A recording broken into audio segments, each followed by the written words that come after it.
Stop fearing isolation in your wilderness season. I know there are times when we feel abandoned and we feel lonely and we feel like God has decided to just leave. Like we don't understand why we're not hearing from him. Troubles are coming left and right, obstacles left and right, and it just feels like we've been thrown in the wilderness to the wolves by ourselves. I want to encourage you in knowing that those seasons aren't times when God is far from you.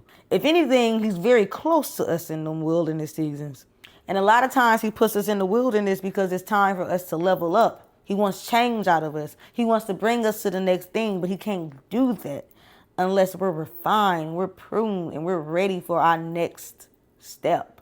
And I can be the first to admit that the wilderness is hard. Those times of isolation, you feel like nobody's there for you. Everything is going wrong. Asking questions, I'm not getting no answers. I just feel stuck. I can admit that time is very, very, very, very hard. I can remember personally like praying, like, God, where are you?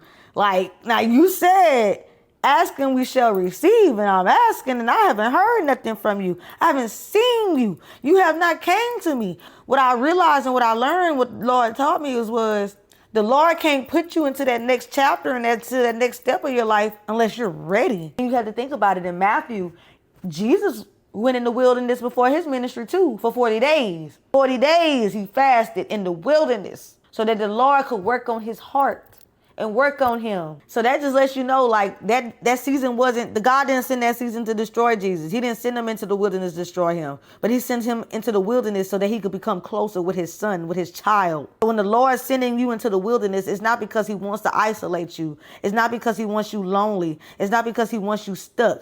The Lord is calling for you and he wants you and he wants greatness for you. So he knows he has to send you into these places that's going to force you to have to change and force you to have to chase after him. So if you're in this, if you're feeling like this right now, you're feeling like God isn't there, I want to encourage you that God is always there. He's there and he's listening, he's watching, but God wants you to seek after him and trust in him. Let him refine you and prune you and change your character so that you can become your best self. And he's going to keep leveling you up. And while he's doing that, he's never going to leave or forsaken you.